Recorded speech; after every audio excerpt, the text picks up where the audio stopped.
자, 5학년 1학기 사회. 자, 첫 번째 주제, 인권을 존중하는 삶 공부하고 있습니다.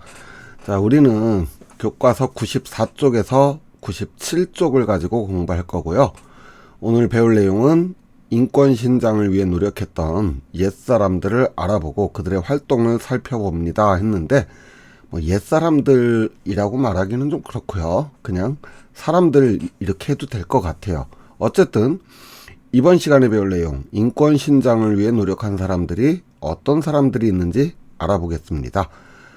자, 구름을 타고 다닌다는 말도 있고 각종 도수를 부릴 줄 알고 초립이라고 부르는 작은 모자를 쓰고 신출귀몰한 이 사람은 누구일까요? 네, 홍길동입니다. 자, 홍길동은 조선 광해군 시절에 허균이라고 하는 분이 쓴 우리나라 최초의 한글 소설에 등장하는 주인공이죠. 그렇다면 허균은 왜 홍길동전을 썼을까요?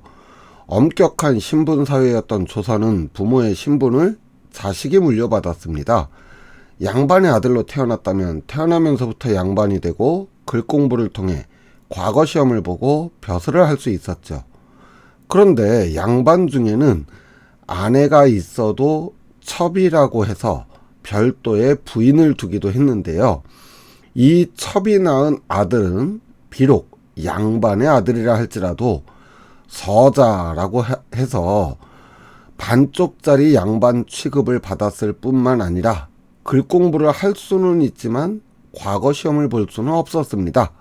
그리고 아버지라고 해도 아버지는 양반이기에 나으리 또는 대감마님 등으로 불러야만 했죠. 허균 선생은 자신의 스승이었던 손곡 선생도 서자였기 때문에 벼슬을 하지 못한 것을 안타깝게 생각했고, 당시 조선의 신분제도 중에서도 서자에 대한 차별을 가장 먼저 없애야 할 것으로 생각했습니다. 그리고 그 생각을 소설 속에 담아 이야기로 만들어낸 것이 바로 홍길동전인 것이죠. 그러니까 허균 선생님은 양반이든 서자든 아니든 능력이 있으면은 벼슬도 할 수 있고 그 뜻을 펼 수 있어야 한다라고 하는 일종의 요즘의 기준으로 보면 인권 운동을 하신 것이죠. 자, 방정환 선생님 누구나 다 너무나 잘 알고 있는 분이죠. 일제강점기에 무너져가는 우리나라의 미래가 다음 세대를 짊어질 아이들이라는 생각을 했습니다. 당시 어린아이들은 부모나 어른의 훈육이 없으면 아무것도 못하는 존재 취급을 받았어요.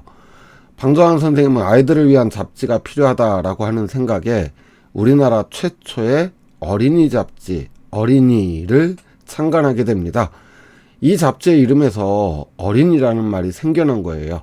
그러니까 어린이 잡지가 나오기 이전에는 어린이라는 말이 없었고 애새끼, 자식놈 이런 식으로 아주 비하해서 부르는 말들이 보편화됐습니다. 잡지 어린이에 실리는 글들은 번역된 외국 동화도 있었는데 주로 몽중인이라는 필명을 쓰는 번역가가 번역을 했고요. 어린이를 위한 추리소설도 연재가 됐었는데 북극성이라는 필명을 가진 작가가 추리소설을 썼습니다.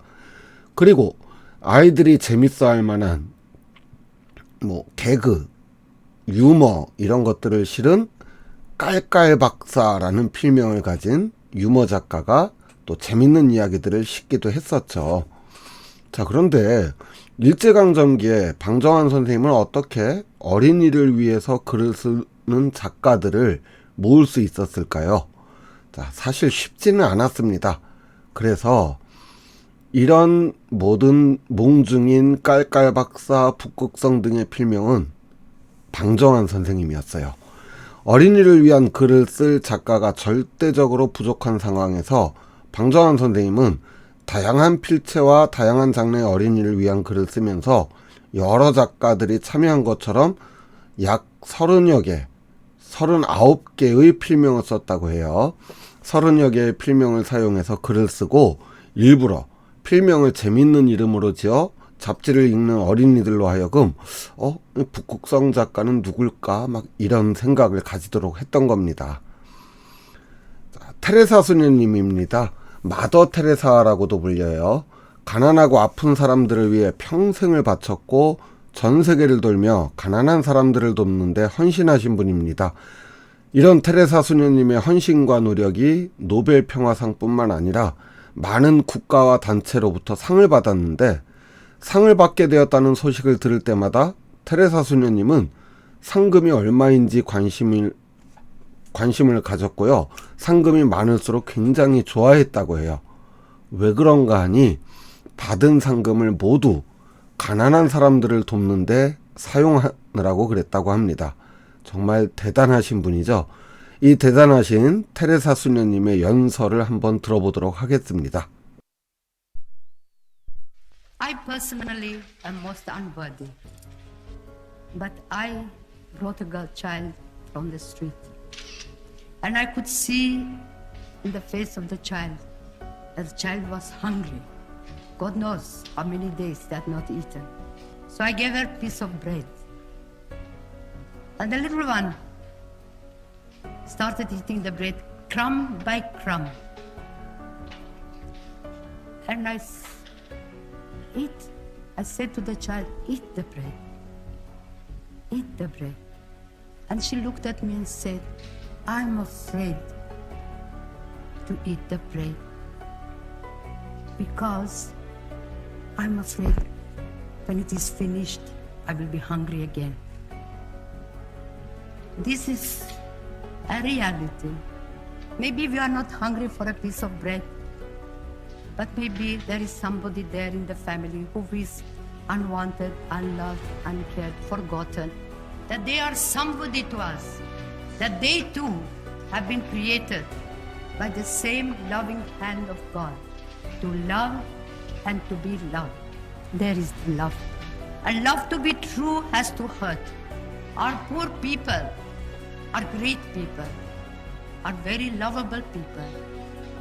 I personally am most unworthy.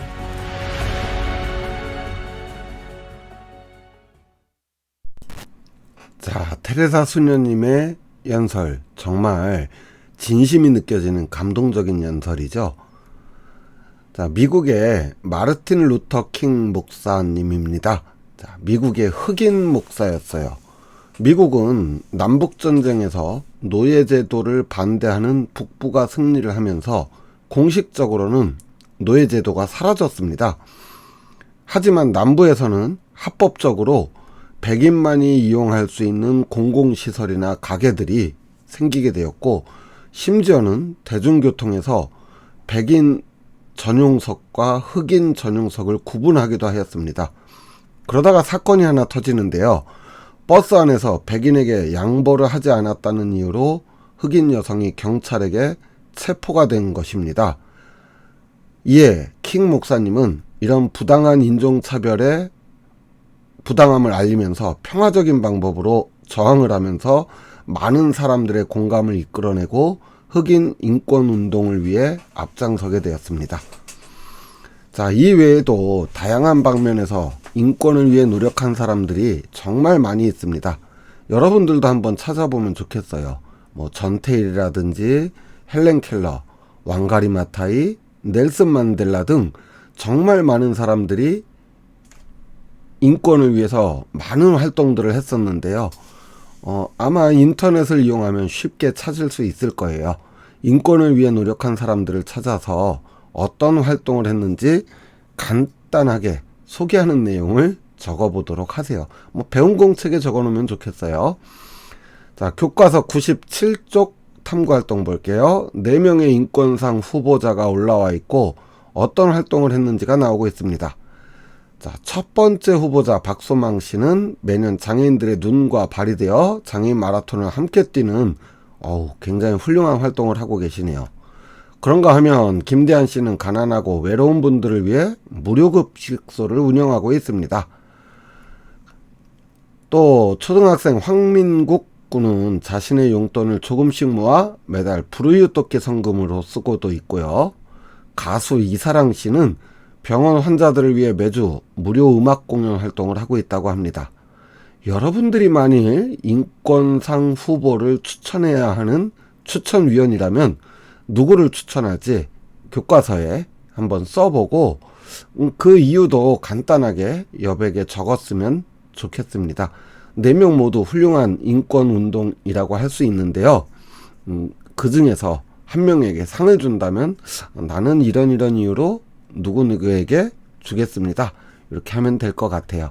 자, 다음 시간에는 그럼 옛날 과거 조선시대나 뭐 저 중세시대나 이럴 때도 인권 제도가 있었는가, 인권의 개념이 있었는가 하는 것들을 간단하게 살펴보도록 하겠습니다.